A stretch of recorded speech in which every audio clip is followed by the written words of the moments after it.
성사학당 화요일 선교특강 웃자다 여기까지 왔는 게 세 번째 시간으로 함께 하게 됐습니다. 반갑습니다. 이남구 목사입니다. 오늘 우리는 두 번의 강의를 통해서 1부는 대구로 들어온 여선교사에 대해서 이야기를 나누려고 합니다. 짧은 PPT와 제가 영상을 함께 담아왔는데요. 이렇게 1부를 나누고 1부와 2부가 이어지기 전에 문제를 넣어놨습니다. 여러분들이 보시고 댁에서 푸실 수 있도록 문제를 준비해뒀기 때문에 화면을 보시고 문제를 풀어보시고 과제를 제출하시면 되겠습니다. 2부는 은혜정원에 대해서 이야기합니다. 동산병원 의료선교박물관에 안에 안장되어 있고 꾸며져 있는 은혜정원에 대해서 함께 이야기하면서 은혜정원이 만들어지게 된 계기와 여러 가지들을 좀 나누고자 합니다. 먼저 오늘은 대구로 들어온 여선교사 일부로 함께 나눌 건데요. 지금 첫 번째 보여드리는 이분은 애니 베어드, 윌리엄 베어드 선교사의 아내 애니 베어드입니다. 그리고 두 번째 분은요, 넬리 딕 아담스라고 합니다. 아담스 선교사님의 아내이죠. 세 번째 보시는 화면에 있는 분은 부마테 마르타 스캇 브루언이라고 해서 브에리 선교사의 아내입니다. 네 번째로 아주 작은 그림인데 제가 인터넷에 사진을 많이 찾아봤는데 이분의 사진은 이거밖에 없어서 올렸습니다. 마르타 스위스 사람 마르타라는 이름인데요. 뜻인데 마르타 스위처라고 하는 싱글 선교사입니다. 이 네 분에 대해서 먼저 이야기를 나눌 텐데요. 첫 번째로 우리 애니 베어드 선교사님은요. 윌리엄 베어드와 똑같은 사역들을 함께 감당합니다. 부산 선교지부를 개척을 하고 함께 남편과 1891년 3월에 부산에 들어오게 됩니다. 그리고 1895년 95년까지 4년 동안 부산에서 선교사역을 개척을 하게 됩니다. 그리고 그 안에 부산에서 4년 동안 선교사역을 함께 동력하면서 그가 아들을 잃게 됩니다. 첫 아들을 잃게 되는데 그 아들을 잃게 되면서 지었던 노래가 찬송가인데 이따가 설명드리겠습니다만 멀리 갔더니 라고 하는 찬송가와 그 다음에 예수 인도하소서라는 찬송가입니다. 우리 악보에 잘 실려있는 곡인데 옛날 버전의 악보를 제가 준비했습니다. 초량교회를 개척을 합니다. 그가 첫 아이를 낳고 몸을 풀자마자 자신이 머물렀던 그 집을 기도소로 오픈하게 되고 그곳이 바로 초량교회가 됩니다. 그리고 남편과 함께 부산진교회 설립을 하는데 힘쓰게 되고요. 음악교사로 사역합니다. 멀리 갔더니 나는 갈 길 모르니 이 찬송가 이 두 곡이 아이를 잃으면서 그가 하나님 앞에 기도하면서 썼던 곡입니다. 멀리 갔더니 찬양하고 또 우리가 가사 이렇게 시작되어지는 가사 있고요. 나는 갈 길 모르니라고 우리가 지금 이것은 약간 번역되어졌고 개정되어졌는데 예수 인도하소서 어둡고 길 모르니 어떻게 해야 좋을지 나를 인도하소서 어디로 가야 좋을지 나를 인도하소서. 아들을 잃고 절망 가운데 있던 그가 하나님의 놀라운 위로와 은혜를 경험하면서 이렇게 고백을 하게 됩니다. 애니 아담 선교사의 묘비는 지금 대구의 은혜정원에 없습니다. 제가 양화진에도 찾아봤는데 양화진에도 묘비가 없습니다. 그래서 송신학당에서 보관을 하고 있는지 제가 기회가 있으면 이 애니 베어드 선교사님의 묘비를 함께 또 찾아가는 시간들을 가져봤으면 좋겠습니다. 두 번째로 만날 분은요. 대구로 들어온 여선교사들 중에 넬리 딕 아담스입니다. 그리고 세 번째는 마르타 스캇 브루언이고요. 네 번째는 스위처 선교사입니다. 먼저 넬리 딕 아담스에 대해서 함께 이분들에 대해서 넬리 딕 아담스와 마르타 스캇 브루언과 마르타 스위처 선교사에 대해서 소개한 영상들을 두 편을 준비했습니다. 영상을 이어서 보시고 준비되어져 있는 문제를 함께 풀어보시면 되겠습니다. 먼저 영상을 보시겠습니다. 지금 여러분들이 보시고 있는 것은 은혜정원 안에 묻혀있는 선교사님들의 묘비입니다.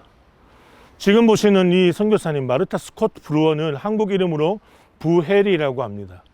이 부헤리는요 폴라드 선교사와 함께 신명학교를 시작을 하는데요. 신명학교를 시작하는 폴라드 선교사가 일대 교장이 되면 이 부에리 선교사는 이사장으로서 섬기다가 폴라드와 함께 역할을 계속 책임집니다. 그래서 신명학교의 이사장, 교장으로서 섬기게 되고 이 마르타 스코트 브론이 위대한 일들을 감당했던 것은 하나님이 그에게 맡기신 일들은요. 1933년도에 전국 주일학교 연합회 성경학교가 열리는데 그때 당시에 성경학교의 제구 제1교회의 학생들의 숫자가 몇 명이었냐면 남자가 300명, 주일학교 아이들요. 여자가 300명입니다. 그런데 당시에 교인들, 어른 성도들의 교인들이 300명, 어른들이 300명이었습니다. 여러분 생각해 보시면 이 성 안에 1300여 가구가 있었다고 하는데요. 대구 읍성 안에 대구 제1교회 주일학교를 거치지 않은 사람들은 없었을 정도다라고 생각할 수 있습니다. 주일학교가 이렇게 자리 잡힐 수 있었던 것은 초창기에 선교사들이 성을 걸고 복음을 전하고 양육하는 교육과 복음 사업에 최선을 다했기 때문입니다.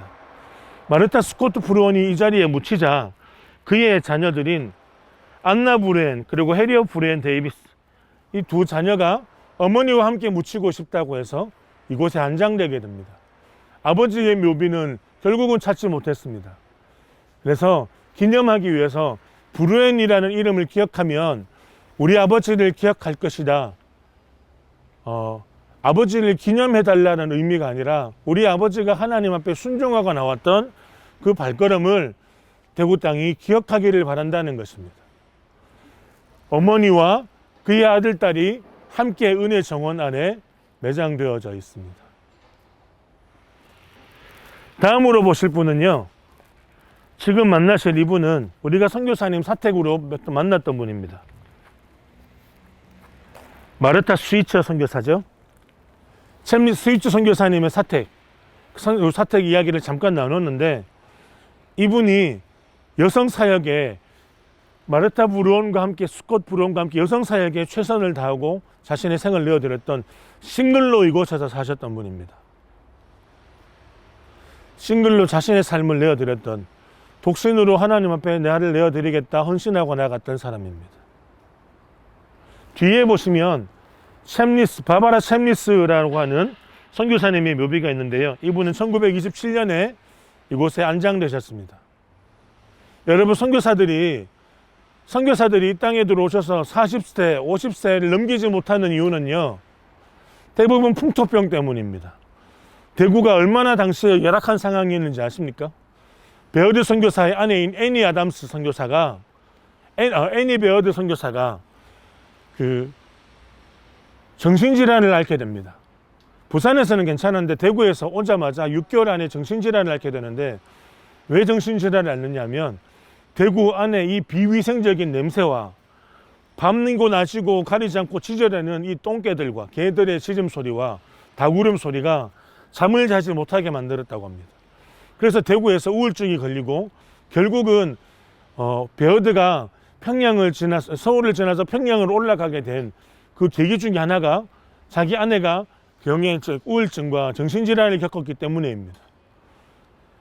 그래서 애니 아담 선교사는 베어드의 아내인 그는 멀리 갔더니라는 찬송가를 이곳에서 작성하고 하나님 앞에 예배하고 그렇게 살았지만 결국은 대구에서 6개월이 지나지 않아 떠나게 됐습니다.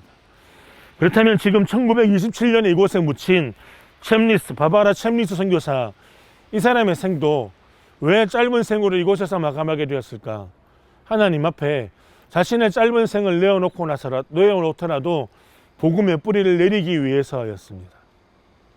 복음의 뿌리를 감당하기 위해서인 거죠. 또 다른 우리 여성 선교사 한 분을 만날 텐데요. 이분은 제임스 에드워즈 아담스라고 하는 선교사님의 아내인 넬리 딕입니다. 넬리 딕 아담스죠. 아담스 선교사님의 아내 넬리 딕인데 이분은 42세의 나이에 순교하시게 됩니다. 풍토병을 똑같이 만나게 되고 순교하시게 되는데 이분이 이 땅에서 하셨던 일은요. 마르타 스코트 브루온과 함께 여성 사역을 정말 뜨겁게 감당하셨던 분입니다. 복음을 전하는 일, 양육하고 여성학교를 시작하고 돕는 일들에 헌신하셨습니다. 아담 선교사가 이 넬리 딕을 얼마나 뜨겁게 사랑했냐면 넬리 딕이 먼저 순교합니다. 죽게 됩니다. 그런데 아담 선교사에게 유언을 남깁니다. 당신은 나를 보내고 나서 꼭 다시 장가 가세요. 결혼하세요. 왜냐하면 당신은 나를 너무 사랑하는 걸 알지만 하나님의 복음을 위해서는 당신과 동력할 가정을 이루고 결혼을 하세요라고 합니다.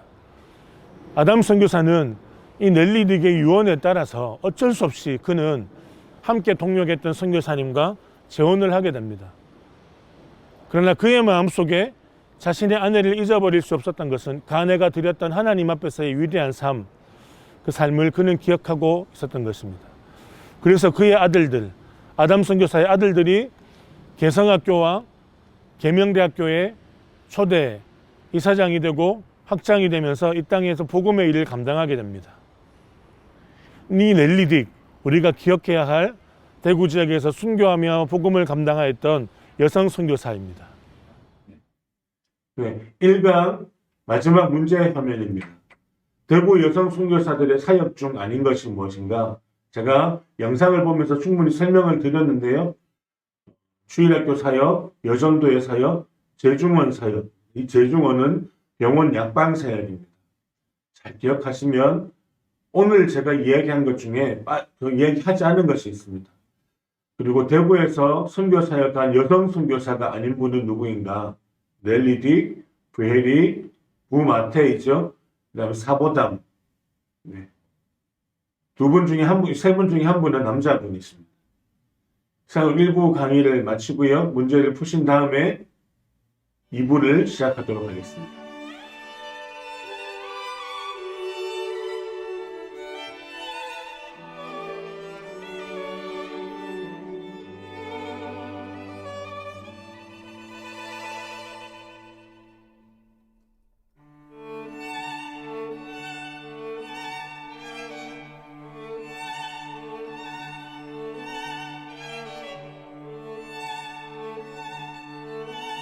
네, 2부 강의 바로 시작하겠습니다.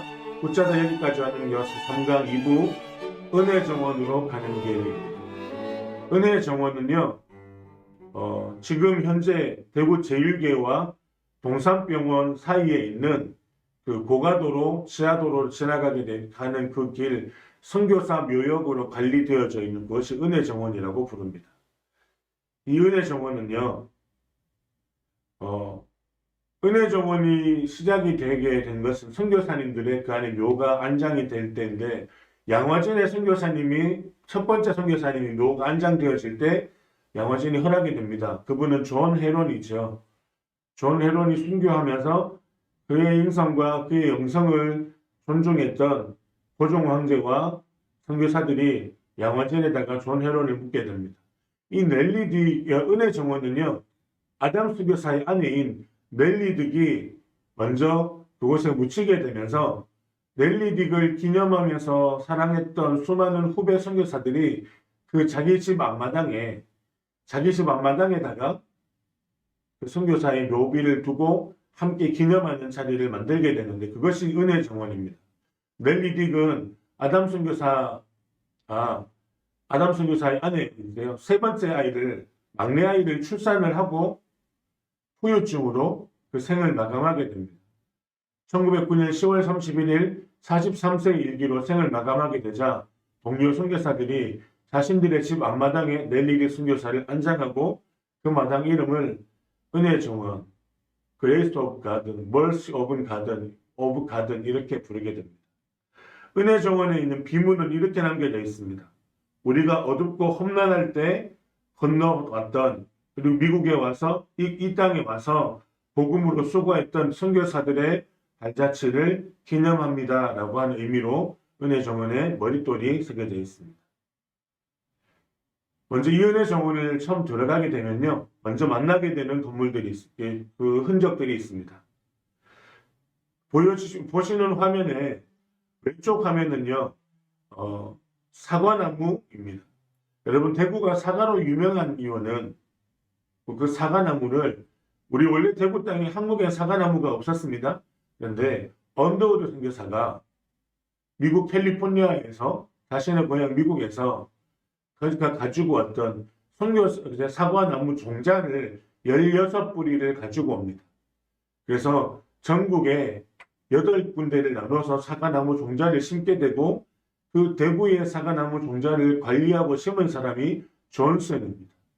존슨이 첫 번째 심은 나무는 이제 실패하게 됩니다. 그런데 두 번째 남았던 사과나무가 뿌리 내리게 되고 그 나무의 지금 손자나무입니다. 이 나무는 첫 번째 나무는 100년이 지나서 이미 이제 이제 나무의 생을 다 했고요. 제가 7년 전쯤에 본 적이 있습니다. 두 번째 남았던 아들 나무도 그 나무도 이제 생을 마감했습니다. 남아있는 손자목은 원래 있던 그 나무에서 줄기 하나를 떼어내서 심었고 심어봤는데 이제 지금 사과나무 열매가 아주 작은 열매 맺는 흔적들이 남겨져 있어서 지금 세 번째 나무로 남겨져 있습니다. 그리고 그 바로 옆에 사과나무 바로 옆에 있는 것이 선교 100주년을 기념하는 기념하기 위해서 기증받은 교회탑입니다. 제가 처음 알기로는 이것이 제1교회, 옛날 제1교회에서 옮겨온 것이라고 알고 있었습니다. 그런데 그것이 아니라 나중에 저도 어떻게 공부를 하다 보니까 이것이 경북 천도 지방 어느 교회에서 제1교 대구 선교 역사, 윌리엄 베어드가 선교사로 들어온 지 100년이 되는 해를 기념하면서 자신들이 가지고 있던 이 유물을 동산 선교박물관에 기증을 하게 됩니다. 그래서 원래는 새벽 예배를 알리고 예배 시간대 새벽이나 주일 예배 때 예배 시간 5분 전, 10분 전을 알리는 그런 종탑이었는데 지금은 이것을 우리가 기념하는 종탑으로 보고 있습니다. 제1교회 은혜 정원으로 들어가게 되는 가장 큰 길목에서 만나게 되는 두 기념입니다.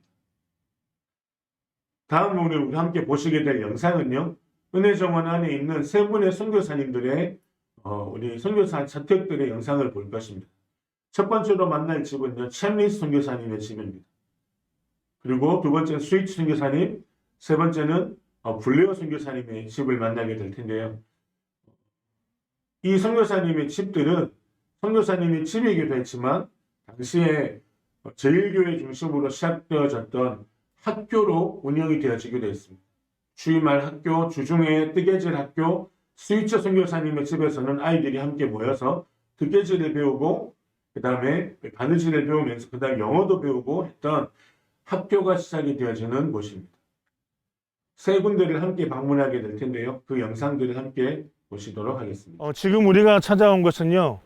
동산 선교의료원 선교 박물관의 첫 번째 선교사님 집 앞입니다. 여러분 이 동산이라는 것을 먼저 설명을 좀 드려야 될 것 같은데요. 이 동산은 대구시 안에 있는 원래 지금 대구 읍성 안에 있던 4개 성문 바로 밖에 높이 있었던 동산입니다. 이 동산의 역할은요. 여기서 나무를 심고 과일을 추수하고 그런 곳이 아니라 이 동산은 당시 시 읍상 안에 있는 그 분뇨, 가축이나 사람의 배설물들을 버리는 곳입니다. 그리고 사람이 죽게 되면 장례를 치를 수 있다면 장례를 치르게 되지만 장례를 치를 수 없는 가난한 사람들은 여기에다가 시체를 매장하는 곳이기도 했습니다. 그래서 이 동산이라는 말이 우리가 듣는 아름다운 동산의 의미가 아니라 구리 동자를 써서 언어 유희죠. 구리다, 냄새가 구리다 그래서 구리 냄새가 나는 곳이다. 그래서 구리 동자를 써서 동산이라고 부릅니다. 이 동산에 대해서 많은 서양 외국인 선교사들과 천주교 신부들이 관심을 갖기 시작했습니다. 이 동산이요. 어떻게 관심을 갖기 시작했냐면 대구 읍상을 둘러싸고 있던 두꺼운 성벽들이 있습니다. 적게는 200년, 많게는 250년 넘게 되는 지금 여러분들 눈에 보시는 이 선교사님 집 밑에 있는 규격화되지 않는 벽돌들이 있죠. 이 돌들이 당시 대구 읍성을 둘러싸고 있는 성벽돌이었습니다. 이 성벽돌을 다 헐자마자 선교사들과 서양 신부들의 관심은 대구에서 가장 가까운 저기 버려진 땅 동산을 어떻게 매입할 것인가였습니다.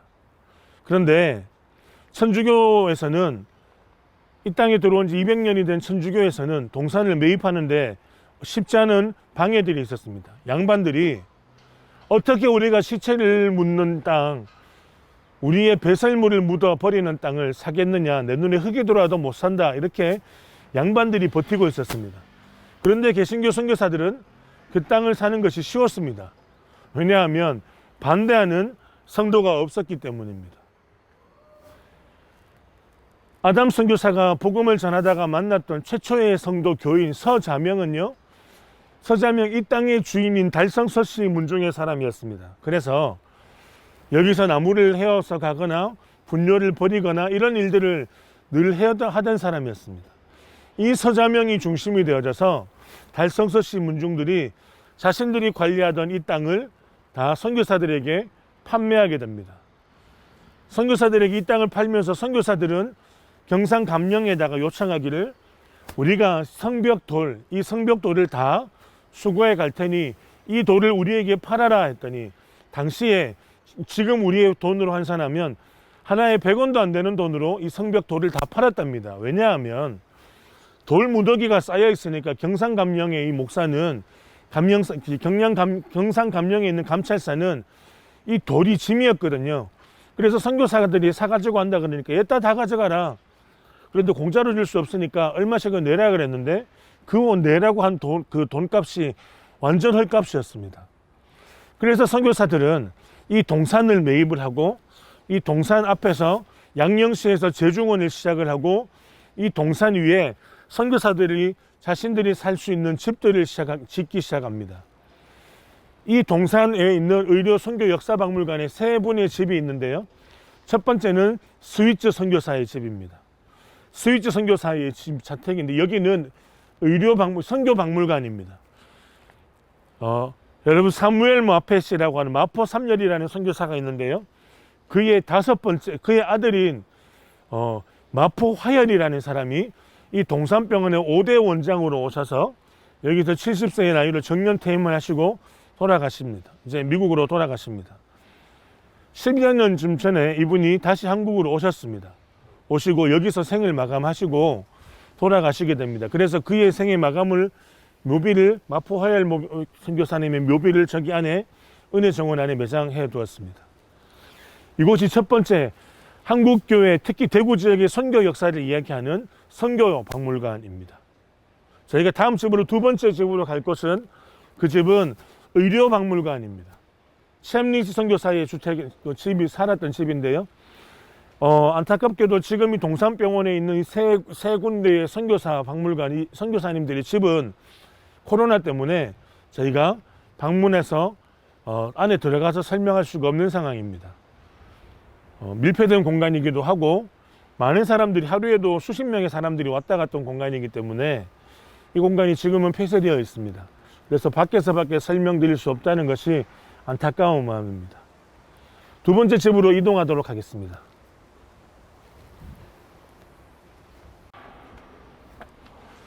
이곳은 챔리스 선교사가 이 땅에서 살았던, 그리고 그 집을 하나님 앞에 내어드렸던 박물관입니다. 이것은 동산병원에서 관리하고 있는 선교 의료박물관, 그 다음 역사박물관이 이렇게 빛이 되어져 있는데, 두 번째 집 의료박물관입니다. 이 의료박물관 챔린스의 집을 맞은편으로 보면 은혜정원이 보이는데요. 은혜정원은 선교사들이 이곳에 묻혀서 하나님 앞에 자신의 삶을 마감하고 내어드렸던, 그래서 하나님의 은혜가 아니면 이 땅에 복음의 역사가 일어날 수 없었다는 것을 그대로 담아내는 것입니다. 이 챔리스 선교사, 우리가 만났던 스위츠 선교사, 그리고 함께 나누게 될 넬리 딕, 마르타 스콧 브루언 같은 이 선교사님들은, 여성 선교사님들은요, 자신의 삶을 내어놓고 대구 지역의 주일학교, 여자들 주일학교, 여성학교와 그 다음에 대구 지역의 여전도의 활성화를 위해서 엄청 힘썼던 사람들입니다.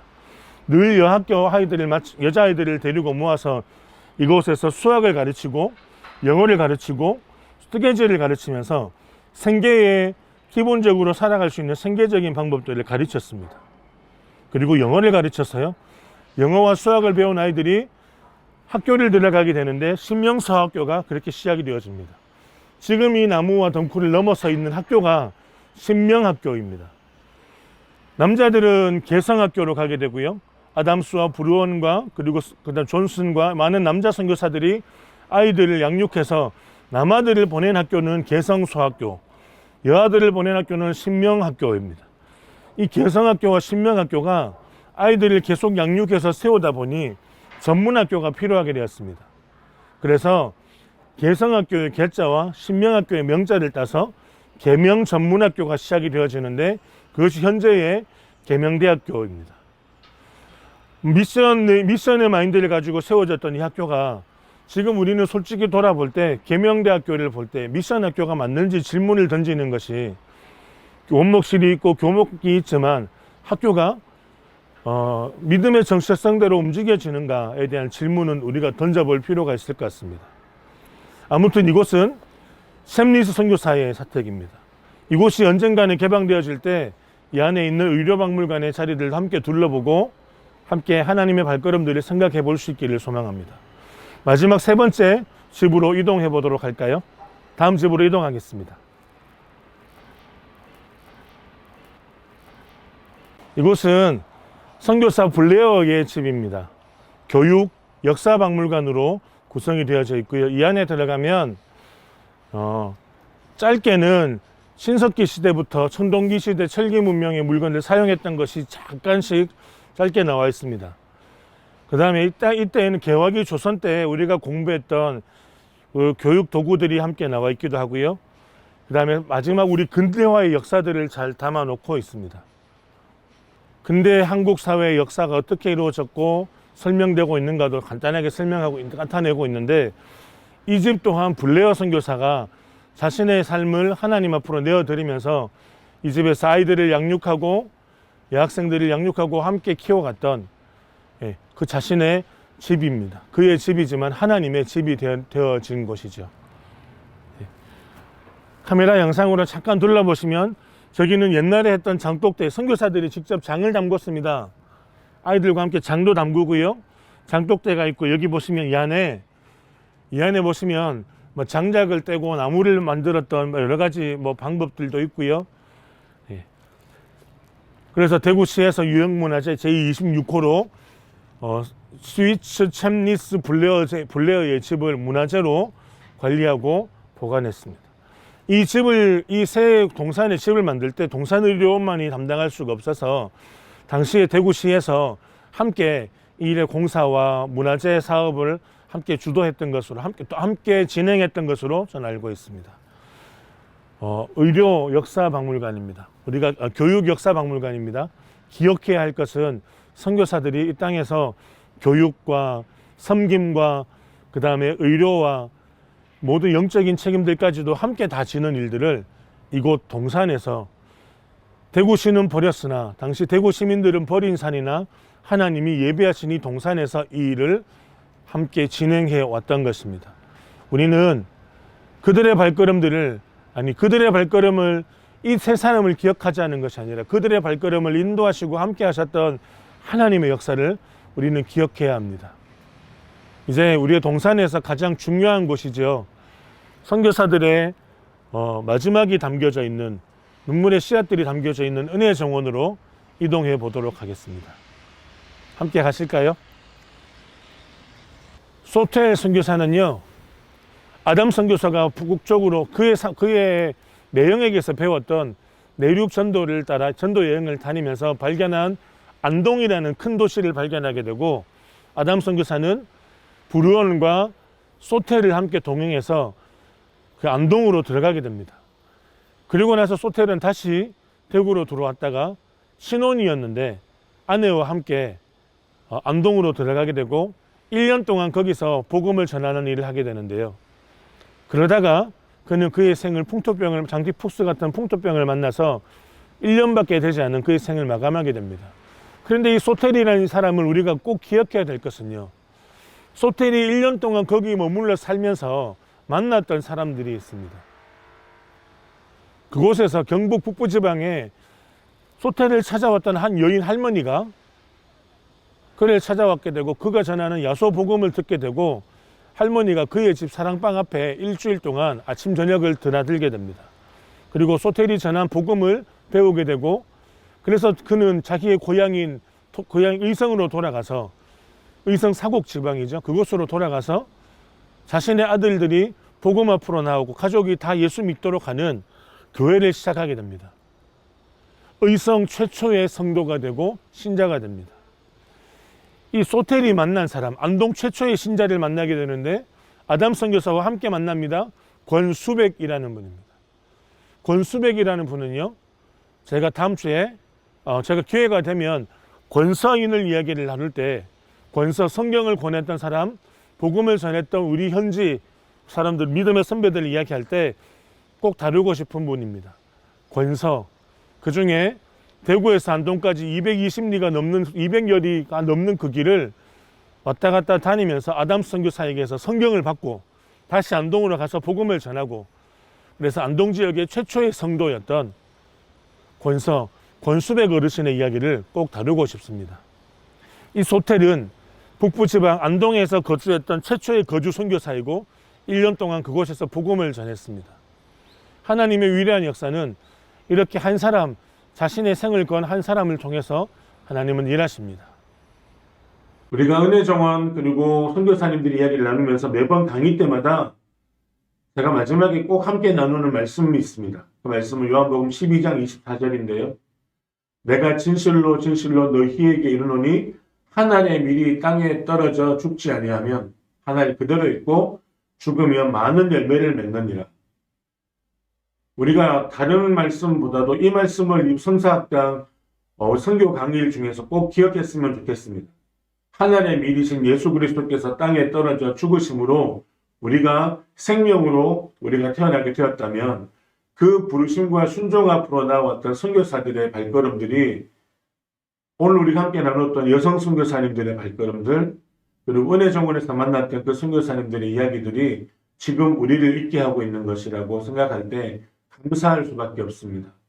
우리 또한 이 땅에서 하늘의 열매 맺는 자들로 살아갔으면 좋겠습니다. 마지막으로 두 번째 강 2강의 제 문제를 함께 내고 그 문제를 함께 읽고 마치도록 하겠습니다. 첫 번째 질문입니다. 동산의료 선교박물관에 있는 선교사 사택 건물의 이름이 아닌 것은 무엇입니까? 챔리스 선교사님, 스위치 선교사님, 아담 선교사님. 이 중에 한 분은 은혜정원 아니라 개성고등학교에 있는, 다음 주에 저희가 다룰 텐데 개성고등학교 안에 있는 이 안에 사택이 있습니다. 두 번째로 동산의료 선교박물관 내에 있는 은혜정원에 안장되지 않은 선교사님의 묘는 무엇인가요? 첫 번째는 베어드, 두 번째는 소텔, 세 번째는 넬리 딕입니다. 이 중에 한 분은 대구가 아니라 양화진에 안장되어 있습니다. 오늘도 여러분들과 함께 은혜의 시간을 나누게 되어서 감사합니다. 다음 주에는 원래 계획대로는 경북 선교에 대해서 나누고자 합니다만 다음 주에는 조금 더 준비해서 대구 선교 안에 있었던 교육, 문화, 역사들에 대해서 함께 나누고요. 기회가 되어지면 반드시 경북 선교에 대해서 함께 꼭 나눴으면 좋겠습니다. 더 잘 준비하겠습니다. 다음 주에 뵙겠습니다. 감사합니다.